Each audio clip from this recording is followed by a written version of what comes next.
स्वागत है आप सभी का हमारे इस चैनल पर। तो हम लोग पढ़ रहे हैं भौगोलिक विचारधारा, और भौगोलिक विचारधारा में आज हम लोग एक नया टॉपिक पढ़ेंगे। आज का जो हमारा टॉपिक है वो है संभववाद। ओके, तो इसके पिछले वाले वीडियो में मैंने आपको बताया था नियतिवाद या प्रकृतिवाद या निश्चयवाद। उसको तीन नाम से जाना जाता था, नियतिवाद, प्रकृतिवाद या निश्चयवाद। तो उसको मैंने बता दिया था पिछले वाले वीडियो में, उसको देख लेंगे। तो ये जो आज मैं टॉपिक पढ़ाने जा रहा हूँ ये आप खुद लिख सकते हैं, मतलब उसी का जस्ट अपोजिट है। देखिए, नाम से ही है संभववाद। ओके, अभी मैं आपको समझाता हूँ। देखिए, संभववाद को पढ़ाने के पहले, समझने के पहले थोड़ा सा हम लोग पिछले वीडियो के बारे में डिस्कस कर लेते हैं, क्योंकि उसी चीज़ से जुड़ा हुआ है। अगर आपने देखा तो बहुत अच्छी बात, नहीं देखा तो पहले उसको देखिए फिर इसको देखिए। देखिए, पिछले वीडियो में हमने पढ़ा था नियतवाद के बारे में, और नियतवाद में मैंने आपको बताया था कि प्रकृति का मानव पर पूर्ण नियंत्रण होता है। यानी नियतवाद को मानने वाले विद्वानों का कहना है कि प्रकृति का पूर्ण नियंत्रण होता है किस पर? मानव पर। यानी मानव गुलाम है प्रकृति का। मानव अपनी इच्छा अनुसार कुछ नहीं कर सकता, जो कुछ भी होगा वो सब प्रकृति करेगी, प्री डिसाइडेड है, यानी कि सब कुछ भाग्य में लिखा हुआ है, इस तरह आप कह सकते हैं। लेकिन ये जो संभववाद है, संभववाद को मानने वाले विद्वानों को कहना है कि प्रकृति मानव का मालिक नहीं है, यानी कि मानव प्रकृति का गुलाम नहीं है। मानव अपनी इच्छानुसार प्रकृति में बहुत कुछ कर सकता है, यानी संभव है। संभववाद इसीलिए इसका नाम पड़ा कि संभावना है। संभावना क्या है? कि मानव अपनी इच्छानुसार प्रकृति को चेंज कर सकता है, बहुत कुछ कर सकता है। ओके, तो यही चीज़ हम लोग को संभववाद में पढ़नी है। तो ये प्रकृतिवाद का एकदम अपोजिट मान लीजिए आप। देखिए, तो नियतवाद की उत्पत्ति जर्मनी में हुई थी, और इसकी उत्पत्ति यानी संभववाद की उत्पत्ति फ्रांस में हुई थी, ये जान लीजिए। संभववाद का प्रादुर्भाव 19वीं सदी के अंत से माना जाता है। संभववाद को नियतवाद के विकल्प के रूप में स्वीकार किया जाता है। ओके, संभववाद विचारक स्वीकार करते हैं कि मनुष्य की क्रियाएं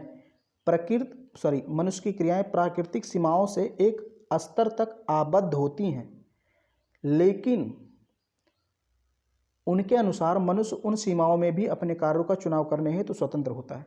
जो संभववाद के विचारक हैं या विद्वान हैं, मानते हैं कि भाई ठीक है कि मनुष्य जो है वो प्रकृति से जुड़ा है, प्रकृति का प्रभाव रहता है मनुष्य पर, लेकिन मानव प्रकृति का गुलाम नहीं है। ओके, मनुष्य जो है प्रकृति की सीमाओं में अपने कार्यों का चुनाव करने के लिए स्वतंत्र है। मतलब मनुष्य तय कर सकता है कि वो उसे क्या करना है, क्या नहीं करना है। प्रकृति का नियंत्रण नहीं कि वो जो करवाएगी वो करेगा। ओके, मानव स्वतंत्र है अपने काम को करने के लिए, चुनने के लिए। फ्रांसीसी इतिहासकार लुसियन फेब्रे ने 1522 ईस्वी में उस विचारधारा को जो मनुष्य की क्रियाओं को महत्व देता है, संभववाद नाम दिया। तो इस विचारधारा को संभववाद नाम किसने दिया? फ्रांसीसी भूगोलवेत्ता थे या विद्वान थे, लुसियन फेब्रे, इतिहासकार थे। ओके, फ्रांसीसी इतिहासकार, भूगोलवेत्ता भी थे। ओके, जो प्राचीन काल के विद्वान होते थे, सारे सब्जेक्टों में माहिर होते थे।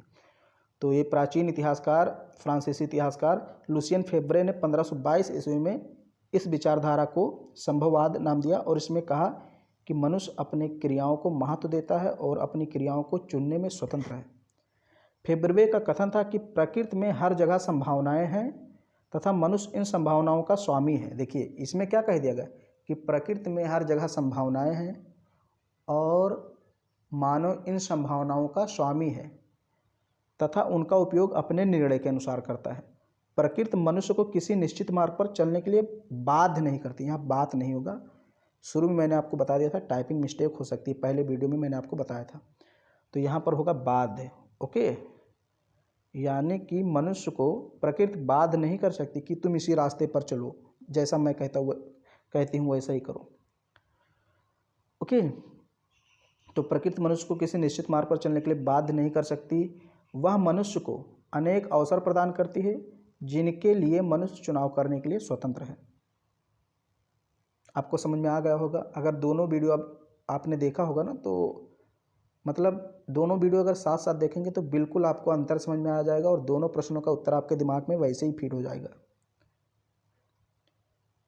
संभववाद के विचारकों ने निम्नलिखित बातें स्वीकार की। अब जो संभववाद के विचारक थे उनके कुछ विचार हैं, कुछ उनके लाइनें हैं।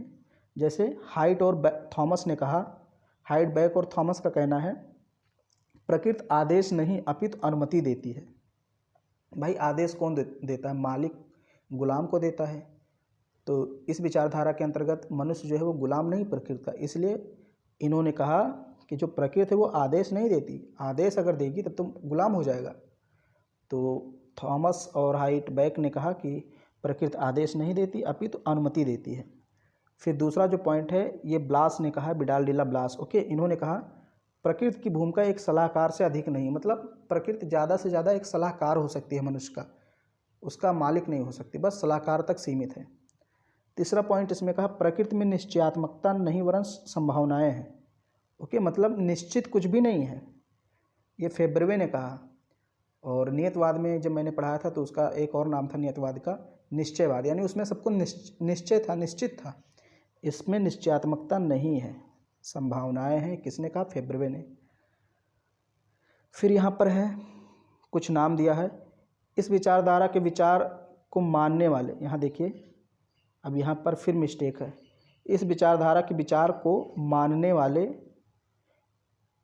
को व्योक्रेट कहा जाता था। यहाँ देखिए को बीच में थोड़ा सा छूट गया है, इस विचारधारा के विचार को, अब यहाँ बीच में आएगा मानने वाले, फिर को व्योक्रेट कहा जाता है, और जो नियतवाद विचारधारा को मानते थे उनको जियोक्रेट कहा जाता था।